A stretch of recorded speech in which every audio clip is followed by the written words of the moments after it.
A couple of weeks ago, I talked about the concept of hope. I mentioned how early tellings of the Pandora story demonstrate that the ancient Greeks considered hope a curse rather than a blessing, because they saw hope as debilitating. Hope, they thought, would lead to passivity in the face of fate. So we people today don't see hope in that way. As a matter of fact, we often consider hope an emotion, something like pessimism or optimism. Feeling hopeless is categorized as a mental emotional condition, but that's not all hope is. I ended that discussion a couple of weeks ago by looking at hope according to the definition of the pragmatist philosopher Richard Rorty, that hope is a commitment to a set of outcomes, even if those outcomes aren't likely ever to be achieved. Justice, for instance, and democracy and world peace. Hoping these things occur is hopeless. Making a commitment to achieving these goals gives life meaning and purpose. It's a tragic misunderstanding of ancient ethics to see the things they were talking about as somehow solidified in constant states of being, what we call goals nowadays. Take the most frequently mentioned word in ancient Greek philosophy, virtue. The philosophers were saying that virtue is a process, not a goal. It's a process. They were smart enough to know that neither they nor anyone else was ever going to actually achieve virtue. There's no reason to hope for that goal. The attempt to live virtuously is a process, an attempt, a process of living life. Humanists think that way as well. We are life living life responsibly. Humanism is a way of thinking and living that focuses on human action in relation to the well-being of sentient beings and the planet. The ancients were wrong in their concept of fate. Fate is not a solid thing out there. There's no such thing as an end to the work that we are dedicated to either. Now, this has practical day-to-day consequences for us. Members and friends of this congregation aren't sitting around complaining about the effects of COVID on our congregation. You, are stepping up and getting down to the work of making assembly happen online. It's not easy, and we have people who have stepped up with that ability to help us out. Making the 9 a.m. Monday through Friday Coffee and Wisdom a success, getting that out there. Taking all the media pieces that we've been generating and putting it into a usable form, of getting our message out, and at the same time working to get the building ready for a totally new way of doing congregational life even after the quarantine is over. That is what humanists do. We go out and commit to getting things done that we believe in. This understanding of hope is all about living your values. And living your values is a process that humanism is about, a process. How can I be and do a little better today than I did yesterday? Just a little bit. We don't have to eat the elephant all at once. So the emotional view of hope is subjective, individualistic, even solipsistic, while viewing hope as a commitment is necessarily a communal understanding. It is relational hope. That's our theme for the month of October. Deep communication and deepening relationships, listening, empathizing, and living in relationship toward our goals, even if they're never achievable. I mean, if you're thinking that you can achieve world peace, democracy, social justice all by yourself, it may be time to talk to a professional. I'm reminded of Carl Sagan's famous phrase, if you wish to make an apple pie from scratch, you must first invent a universe. Sagan is pointing out the simple fact of the reality in which we all live. We exist because of and in process and in relationships, in relationalities. Relationalities such as respect and gratitude for our connectedness to each other and the planet, respect and gratitude for our community, and a commitment to preserve the relationship by taking responsibility, practicing stewardship, and staying in community even now. Despite all the challenges that community and our circumstances throw our way, we are committed to the process of going somewhere, and we know where we're going. The German philosopher Theodor Adorno said, "The splinter in your eye is the best magnifying glass. The splinter in your eye is the best magnifying glass." The very flaws that we work against in ourselves are the reasons that we can empathize with others. They teach us to listen to others. Relationalities, in them is our meaning and our purpose and our sense of belonging. And the only chance that humanity has to survive is in that relationality. The sociologist George Simmel described gratitude as the moral memory of humankind. The moral memory of humankind. It's a moral memory because we realize that we exist due to the collective human project that has been sustained over millennia. And it's a moral memory reminding us to respect what we have been given by caring for that so that we can pass it on into a sustainable future. We humanists commit to the process of solving this world's problems in this world, getting assembly online, and yes, working for justice and democracy. As you probably know, Henry David Thoreau died young due to tuberculosis, and the story goes that one of his well-meaning aunts asked him on his deathbed, "Henry, have you reconciled with God?" Henry Thoreau answered, "I had not known we quarreled. I had not known we quarreled." That's a very humanist answer. In Henry's time, slavery was a big problem. Rampant industrialization was a problem. The genocide of natives was a problem. Unjust war with Mexico was a problem. Reconciliation with God was not a problem. And I've said many times, the human ship is always sinking, always has been sinking, always will be sinking. That is the human condition. Our ship is sinking. And the fact is, there's no indication that a whole lot of prayer is going to do a whole lot of good. You can't pray away COVID. You can't pray away wildfires. Prayer is much like that ancient understanding of hope. You feel better, but what are you doing about it? And that's what we humanists ask. What can we do? Because that is the central human question. To begin, we do well to remind ourselves of the fact of this human condition. We know what we know and feel what we feel because of and due to our relationships with each other and to sentient beings and to the planet. We are finally learning, even in our Western world, that the independent, isolated, bounded self is at best a fiction and at worst a lie. It isn't, "I think, therefore I am." It's, "I interact, therefore I am." I interact, therefore I am. The internal and the external are in constant interplay, and that is what creates our reality. There are words bouncing around us all the time, everywhere, in print, in gestures, in the air. How many do we attempt to comprehend? What should we even bother listening to comprehend?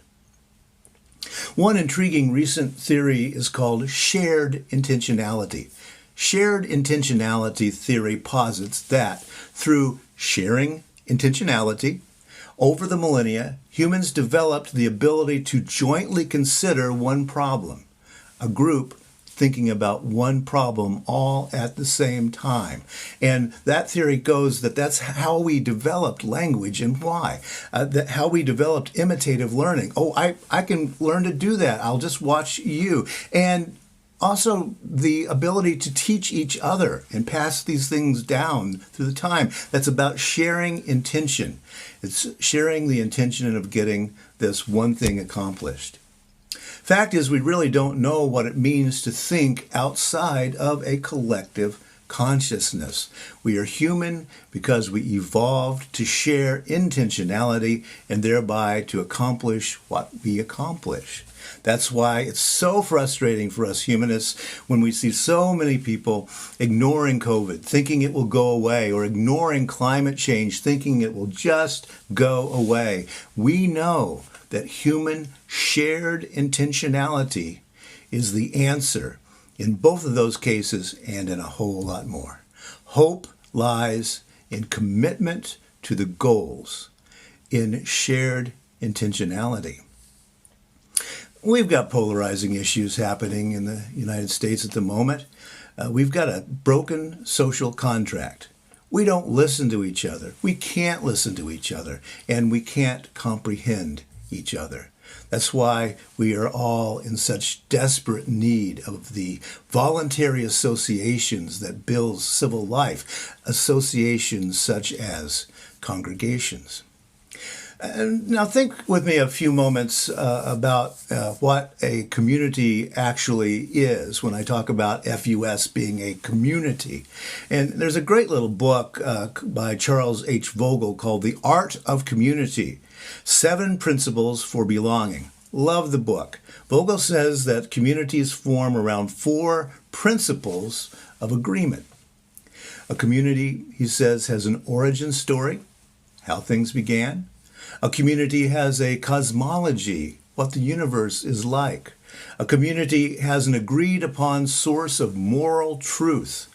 And a community has a shared epistemology, that is, how truth can be identified and found.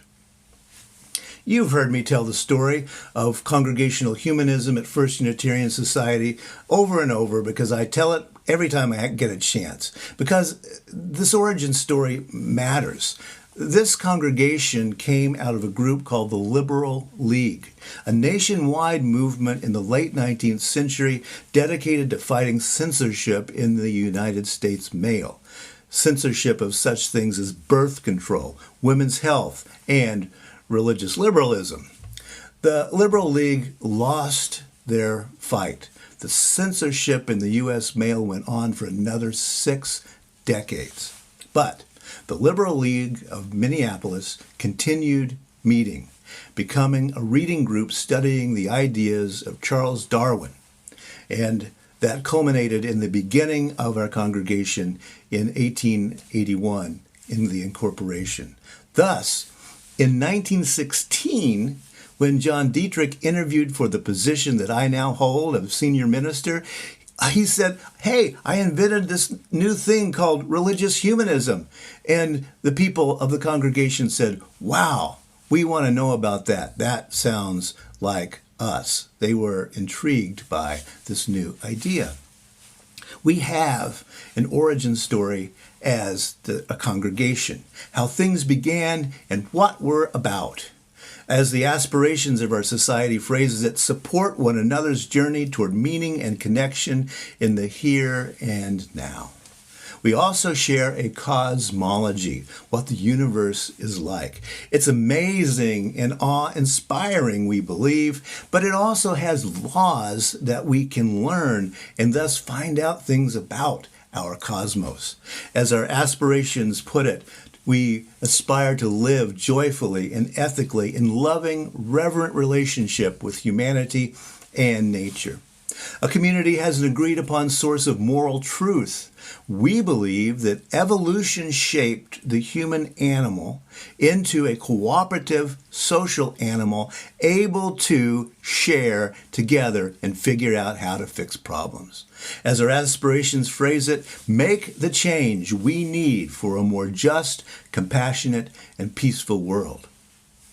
and a community has a shared epistemology. That is, how truth can be identified. We believe in, as our aspirations say, pursuing wisdom through reason, science, art, and the stories of civilization. All of those create our epistemology. So we are a community, and we agree to, as our aspirations phrase it, support one another's journey toward meaning and connection in the here and the now. As John Dietrich put it, the great word of humanism is one word: together. Together. Sure, individuality is a product of Western thinking. It developed out of the Christian theology that claimed that there's an isolated self that is working towards some kind of eternity in heaven or in paradise or hell or somewhere. And it becomes a psychological battle in your head. It's part of this creation of the bounded self, individuality fighting for some kind of paradise and eternity. And that bounded self then becomes the cornerstone of capitalism. The self is an ideal sort of concept to sell products to because, well, the bounded self is, of course, a lie. When we separate ourselves out and assert a false independence, we always feel a lack, a chasm of meaning. We always feel a void that can be sold to, can be convinced to consume all manner of things in a hopeless attempt to feel whole, complete, to feel comfortable in the world. Individualism was at first a tragedy as a thought, and now it has become a farce. But that wrong-headed turning of the Western Christian mind did give us a powerful tool. The insistence that the individual consciousness must be free to make decisions. The individual consciousness must be free to make decisions. Our religious tradition has taught that. And from that freedom, so baked into the liberal religious tradition, we are free to choose the truth as we see it. And we humanists choose to see the truth of our relational selves. I interact, therefore I am. I am because we are. That's my favorite saying that comes out of African humanist tradition, Ubuntu. I am because we are relational. We listen to each other. I have hope because I see the evidence of human cooperation. I see people willing and able to listen and comprehend and to join in solutions in our congregation, in our community, and in the wider world. No, the wider nation doesn't share our common origin story. It doesn't share our cosmology. It doesn't share a common agreement about the sources of moral truth, nor a shared epistemology concerning how truth is even arrived at. And, I think that's a tragedy. It's a failure of economic policy. It's a failure of public education. It's a failure of leadership. As one of the proverbs from Hebrew scripture sums it up, where there is no vision, the people perish. Where there is no vision, the people perish. We just don't have a common community. 200,000 people dead of COVID-related symptoms and counting. Wildfires, flooding coastlines, hurricanes, drought. The list goes on and on. For those who see hope as an emotion, I can see why they might feel despair.